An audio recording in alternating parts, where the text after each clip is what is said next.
Some theories say that the most creative people are young children, but my next guest is going to show how she was more creative the longer she's been around. Crystal Rhodes is an award-winning playwright. She is an author, and she has been a bit of a wild child all of her life. Welcome, Crystal. Thank you, Lee. Thank you very much for having me here. I appreciate it. Well, I'm excited to have you here because I've heard so much about your work and your amazing road and how many things you've done that you didn't even realize you can do. So I want to start from the beginning. How did you get your love for writing? Well, I've been writing since I was a child, since I was 8 years old. One of the stories I tell is a true story. When I was 8, I wrote a 300-page book by hand on these little, the little blue line paper they still use. And every day after school, I gather all my friends in the neighborhood, and I'd read another chapter of my book about this little girl named Rosa. Don't ask me where I got that from. Who took all these wonderful adventures. And so that started my imagination going. I always loved to write. And it sounds like you were a writer thinking toward play already, even as a child, right? You're already performing and reading for these kids. Well, I was reading. I can't say I'm much of a performer at all, believe me. But I am a writer, and I read. Although I do try to act when I read, not very well though. But yeah, I've always loved writing. I love creating, and it just never occurred to me that I couldn't do it. And so you had commercial success right out of the gate. Now, I know you went to college and you had other jobs, but you said that right off the bat you started doing well. What was your first commercial success? Well, my first commercial success was a play called The Trip. I moved from my hometown in Indianapolis, Indiana to the San Francisco Bay Area, and I took one playwriting class. And my first play was about a kind-hearted prostitute, and my playwriting teacher said, well, do you know anything about this? And I said, no. He said, well, write something that you know about, and it will make it much easier. And really all I wanted to know was the format on how to write a play, because I knew how to write the story. I just knew it automatically. And so once I learned the format, I decided to write this play about a trip I'd taken with some friends of mine across country. And it was from Indianapolis to California. And it was some friends I had had since high school. And, we thought we were hot stuff. And we ended up taking one of the friends, once we got to California, putting her on a plane and sending her right back to Indianapolis. It was, everything broke loose. Truths and things come out when you're 4 people in a car for 3 days. Oh my goodness. You think you know your friends. And that became your story, your first one? That became my story, The Trip. It became a one-act play, and it opened up at the Berkeley Playhouse, if that was the name of it. No, it was Black Rip Theater. Okay. That's what it was called. And one act, and there happened to be a publisher, a book publisher, in the audience. I remember it ran for 4 weeks. They would run one-act plays for 4 weeks at this theater. And she was there one evening, and she came to me and said, I'm looking for some plays to put in this anthology. And so my play was one of the ones that was picked. And from there on, it just blew up. The Trip has been, that was 30 years ago. And The Trip has had a production almost every year. One of my plays has been produced every year for 30 years. If it wasn't The Trip, it was one called Stoops. That was a high successful play for me. I can't even remember all the plays that I've written that's been produced. But the reason I know they've been produced every year for 30 years is because I keep all of my contracts in a book, and I separate them by year. And one day I looked back, and it was like 30 years of contracts. And they keep coming. Every year, at least someplace in this country, my play was, a play of mine was being produced. And I think I told you this earlier, I didn't know that was unusual. I thought, I'm a writer, I'm supposed to get produced. I mean, why would I write plays that I didn't want produced? So you just felt everyone's successful. You write a play, people pay you money. Produced. I mean, what was the point other than that? As far as I was concerned. But then also it's clever enough to understand the commercial, how you can get produced commercially. Because the play, The Trip, only took 4 chairs and 4 actresses. That was a set. I mean, how cheap can you get? How can you lose money on 4 chairs and 4 actresses. And so I even produced it myself when I decided to become a producer. All right, so tell me a little bit about commercial success. This is interesting. So one of the aspects of being commercially successful as a writer is a simple set. A simple set and a good cast. Story, well written. Yeah, Now, it needs to be well written. Well written, right. That connects with the audience. And I usually wrote comedies to begin with, and things that people could recognize. You know, a trip. I mean, who isn't taking a trip? Even a family trip can turn into chaos. So this just happened to be Friends. And then I wrote a play called Stoops, and that was my first full 2-act. Okay. And that was about 3 friends who grew up together during the Vietnam era, the era of Vietnam and on to there. And we followed them through childhood, teenagehood, and marriage. I mean, people have friends. Hopefully lifetime friends, as these 3. And that was based on a friendship of mine from my old neighborhood. And my 2 girlfriends and I have been friends since babies. Our mothers were friends. Our grandmothers were friends. We were the 3rd generation. So I knew this story. I fictionalized it, but I knew the story. Something that people could relate to. And simple set. That one has been successful. As a matter of fact, it won me I don't know how many nominations, but I did win a award for best playwright from a theatrical production in Chicago. Now you've won a number of prizes for being a playwright. Can you tell me a few of the prizes that you've won, a few of these contests you've won? Maybe was there one that was particularly important to you or special? Well, the contests I've just recently. Okay. My plays have been nominated. I counted one time, I think 20 times I've had works nominated for at least 20 awards. Right. And some of them I never took seriously because, like I said, I thought everybody, naive, I was really naive. I really just thought you're right. And then you get produced and you win awards. And people like your plays and you win awards. So, and the first award that I won was the Black Theater Alliance Award in Chicago. My play was up for 10 nominations and it won 7, and I won as Best Playwright. And I didn't go to that award because I didn't want to lose 10 times. It didn't even occur to me I would win. I mean, it didn't even cross my mind. Right. And then when the producer called me all excited, we won 7 out of 10. I'm like, oh, darn, I should have been there. Oh, my goodness. But then I kept getting produced, and I went to, I wrote a play called The Diary of Annie Mae Franklin. Okay. Now, this is the playwriting. It was playwriting, book writing, and then back to playwriting. Because But always writing. Okay. It was always writing. So I took a couple years off, even after I won that award, to write books, because I wanted something different. I was getting bored writing plays, you know. And once you write a play and it's out there, it can get produced. I didn't have to write any more plays. I lived quite nicely off of the Trip and Stoops. You know, every year I was getting some money off of it. Because you just kept getting contacted and people would want the play and produce it. And it was word of mouth. Right. I realized that the theater can be somebody knows somebody who knows somebody. Well, we're looking for a good play. Oh, that play made money. And so, contact the playwright. And so we would negotiate. Right. They do the play. So books were totally different. But anyway, let me tell you how I started getting to the contest things. Yeah. It was only 3 years ago. I wrote this play, The Diary of Annie Mae Franklin, and it's about a African-American family in the South who harbors a young Japanese-American boy who escaped from an internment camp.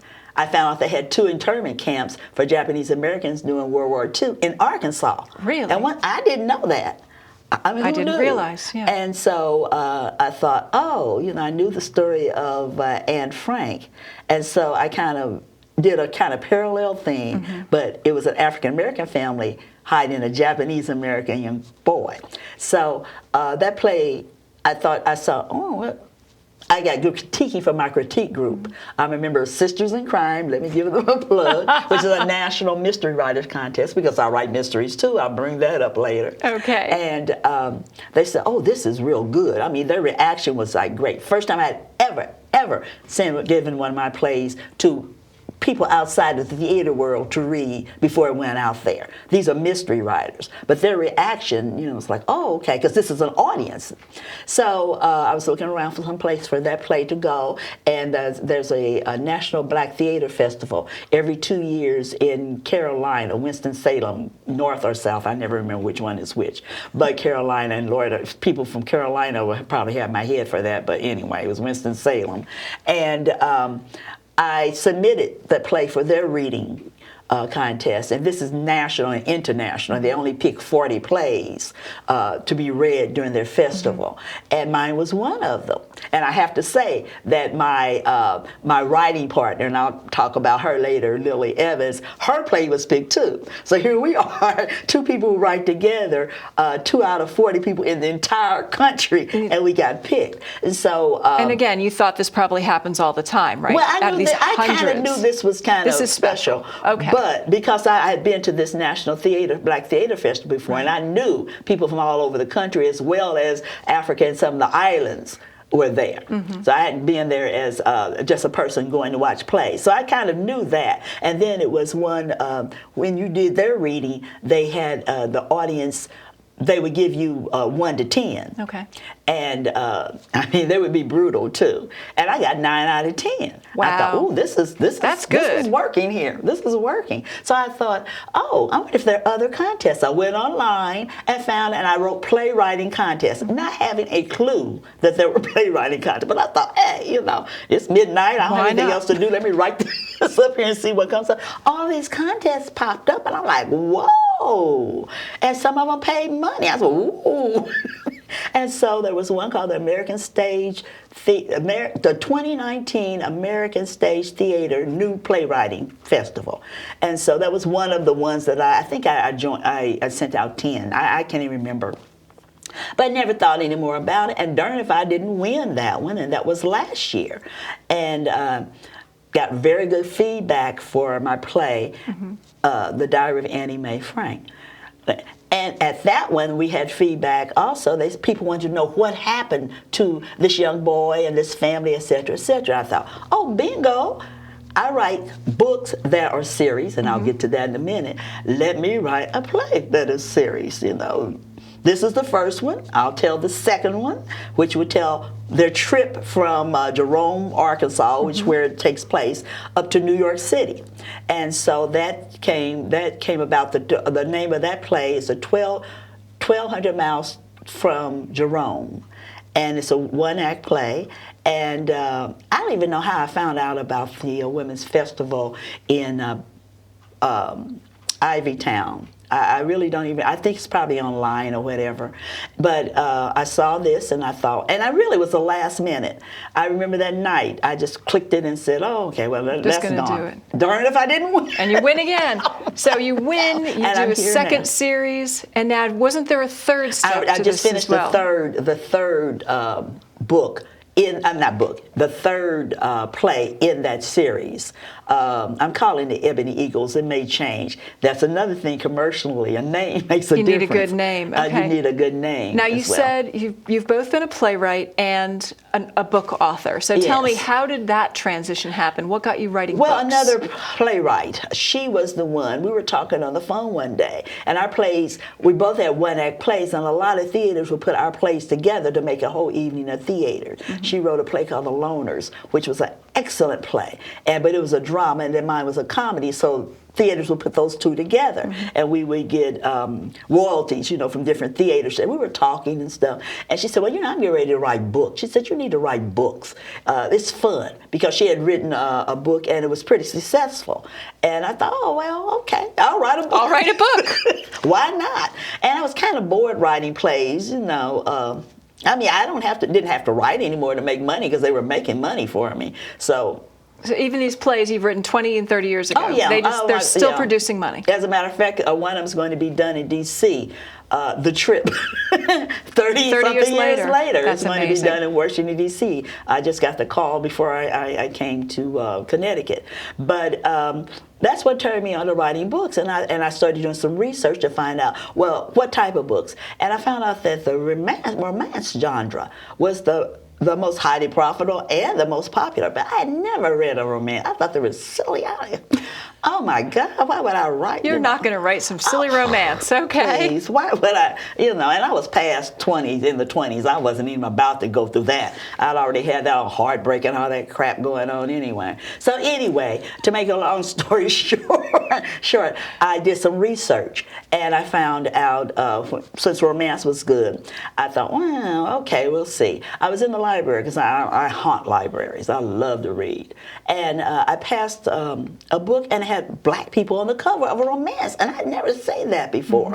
And I started reading them, and I thought, these are some good writers. I mean, I read some books I just could not believe, and the stories were good. It was just excellent writing. I thought, that's what kind of writer I'm going to be. If I'm going to write this stuff, it's going to be the best I can write, and it's going to be romantic suspense. It's not going to be straight. So there's going to be murder, there's going to be suspense, there's going to be guns, there's going to be something. There's somebody dying in your book, yeah, right? Somebody's going to get kidnapped, killed, or something's going to happen. They're not just going to fall in love, happily happily ever after. Forget that. Forget that. We need some action. I love it. I need action. So that's how I started in that genre first. All right. And did you also look, so when you write a play, you actually consider the commercial success. Oh, yes. What about writing a book? Were you looking at commercial success, or was that just an interlude for you? Well, of enjoyment? since I didn't know what I was doing, because I didn't know what I was doing, and I had a publisher too. Okay. Now, the plays are solitary. You just write the plays and then the producer.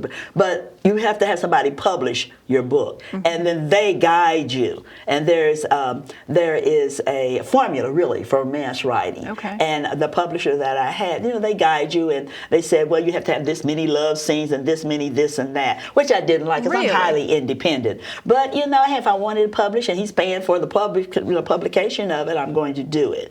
And so that's what happened with that. I didn't realize that there was a prescribed number of love scenes in a romance. Oh, yes. And they Who will knew? tell you don't have enough, and it's not provocative enough, it's not sexy enough, because it's a business. That's what And I've sells. always I've approached writing as a business from the very beginning, to be quite frank with you. And so, I followed that guideline and stuff. And then the publisher and I wrote 5 books under this publisher, and then we had a falling out. Over money, of course.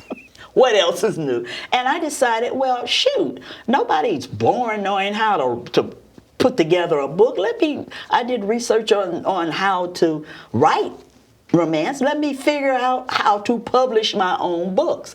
And so that's what I did. I did some research, and I decided to publish my own book. Credit card again, because I produce plays with credit card. All right. So you've been a playwright, an author, a publisher, and now you said you were also a producer. Oh, I was a producer back when I lived in the San Francisco Bay Area. I got my skills there. I learned how to do the playwriting there. Okay. Then I moved back to Indianapolis, Indiana, because of family matters, and I saw that since I am entrepreneurial in spirit, you are entrepreneurial. I saw that there wasn't a lot of plays, particularly with African Americans in them in Indianapolis at the time. This was like the 90s, I think it was mid 90s or whatever, and I thought, ooh, okay. There's a market. There's a market. So right. Have credit card will travel. So I took out their credit card and I said, I'm going to produce whose plays? My plays, because I don't have to pay royalties to myself unless I want to. So that would be the first ones I would do. And plus they had been successful already, so I knew that these plays made money. So, and I had a friend who was back in the San Francisco Bay Area who is a director, and I brought her out to Indianapolis to direct the plays. And so we became a 2-person show. She directed and had financial I produced success. It. Oh, amazing. As a matter of fact, my very first play, I didn't even have her as the director. I had another woman who was in Indianapolis who had done some plays that I had seen as a very, very young girl that had inspired me to even think about playwriting.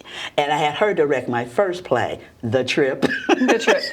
And had success. I made quite a bit of money off of that. And that's when I'm like, oh, I can make money at this. But because there were established theaters in Indianapolis that weren't making a profit. And here I was, a one-woman show, turning a profit. I made enough money to bring my friend Deborah Asante to Indianapolis to house her and her son with my daughter and me, and together we did very well and traveled with the pieces as well. And then I did produce another playwright as well. That's when I became a producer.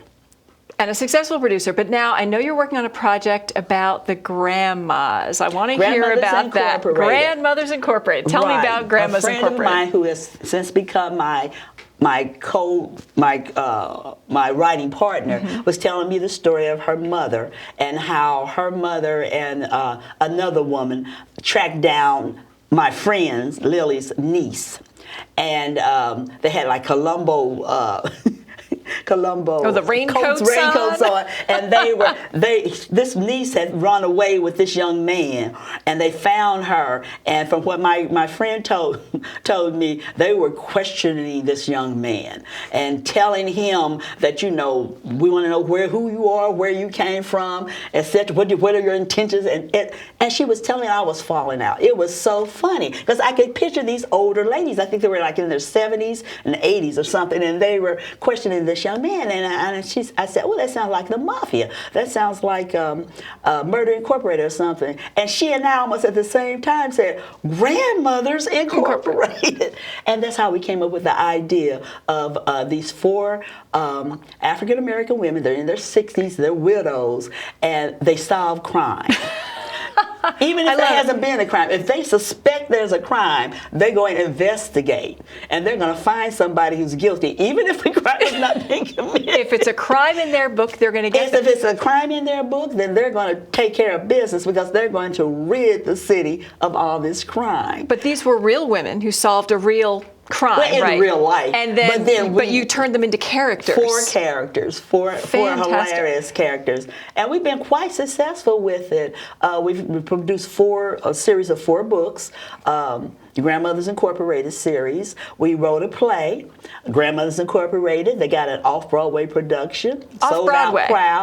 Sold out crowd, and an extension of it. And we've written a screenplay, which we've just entered into, we have an agent who entered into another contest, but we entered into a screenwriting kind of workshop thing very recently. So we'll be hearing in August whether we get that or not. So but we are determined that this is going to be a television show. We're determined. Well, it could be. I mean, it's already been off Broadway. There's nothing like that out there, so it should be. So that's the next step, right? So you've done the plays, you've done the books, and now you're headed for TV. And actually that would be the last of me because I've really done almost everything I've wanted to do. Okay. Anything I want to do, I just do it. And we were discussing earlier. It's probably because I didn't know I couldn't. And that's what I want to say to anybody in the audience. Sometimes you don't know what you can do because you don't know you can't do it. So that sounds like it's really your secret. Is it? It must you be. Just do it. I just do it. And I don't put any limitations on myself because I don't know what I'm doing half the time anyway. And I find out what am I to do to get this done. And it's the most fun I've ever had. It really is. And I don't see an ending until, like I told my daughter, when they put me in the grave, make sure that pencil's in my hand. Because you're just going to keep going. Because I'm going to keep right on going. This is fantastic. So no one's told you can't be on TV. Therefore, that's the next. That's your next horizon. I don't see why not. I don't see any problem with it. They've got stuff that's way worse than mine. And I know my stuff is good, so why shouldn't it be? Why not? What about the big screen? Do you have any aspirations for a movie? I'm never really that interested in the big screen. I mean, if somebody's out there wanting to do it, okay. Right. But you do a lot of series, so a TV actually makes sense, exactly. right? Because you do play series, book series. I do book series, play series. Well, actually, this anime thing is the first time I've ever done a series for a play. But so far, the first two plays both won awards, so I must be on a pretty good track. So, and I've got the 3rd one completed, and I'm going to put that out there to see if anybody's interested in giving me an award for that one too. Right. Give you an award, give you some money, and let you start running with that. Why not? So that's the goal. And is there another book coming out for Grandmas Incorporated? Do they have another crime to solve? They'll find one. Grandma's Incorporated, they're going to Hollywood. Oh, They're going definitely. to Hollywood. Now, we're writing something else, my writing partner and I won't divulge what that is. It's totally different. Murder mystery, thriller.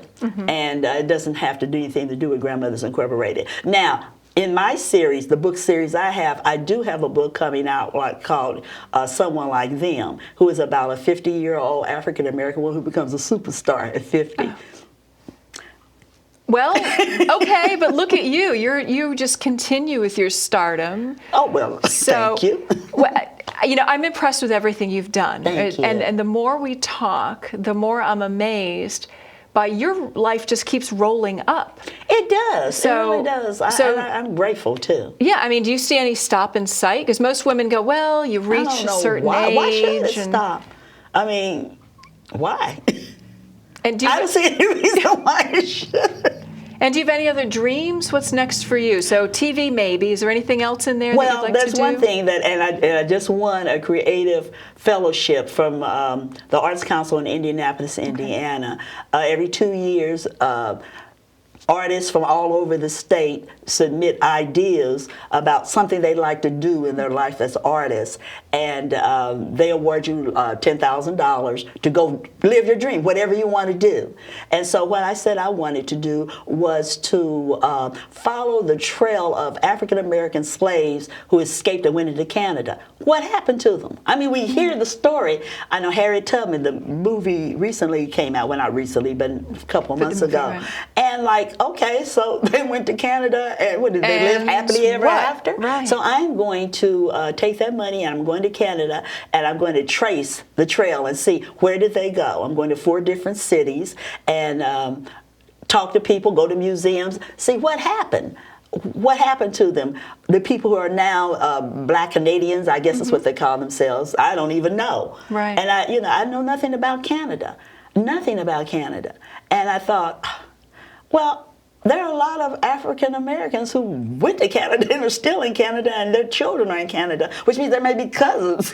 Right. You never know. I know a lot of African Americans say, I may have cousins in Africa. Well, we may have some closer than that up in Canada. And so I'm really, really excited about that because it's a trip that I've never. I don't know. I don't know anything about Canada. I don't know what happened to the people there and stuff. And I've already outlined the play. All right, so is this going to be all right? Is it a play or a book? And a book? Okay. It's going to be both because this is big as far as I'm concerned. And where do you start with the play? Do you start with the book, or do they run It depends concurrently? on how I feel. I'm a wild child, Lee. What can I say? You are a wild child. I mean, it depends on how I feel. If I feel like it's going to start as a book, then it'll start as a book. I don't know. I just started putting an outline together about this because this is going to be later in the year when I take this trip and spend. But this is an untapped story because I've It is an untapped I've never story. thought about what happened to African Americans going to Canada. It never even Everybody I occurred talk to me. say the same thing. Oh, yeah. I never thought about that. And a lot of people I've talked to never even been to Canada. And you think about it, we'll go all over the world. And the country that's closest to right us, there. and probably more like us than any other country that's close by. I mean, I've been to Mexico, I don't know how many times, on the islands, and I never even thought about. I remember I went one time, we did cross the bridge from Detroit to Canada, and the gas was twice as much. So it wasn't America, so we turned around and come back. We didn't get any farther than this bridge thing, and saw the gas prices, and literally turned back around. Well, hopefully this time when you go to Canada, you will get to learn all these things. So that is an exciting story. Thank you so much for visiting us here Thank you today for on A having Certain me. Age. I've learned so much. Thank you so much.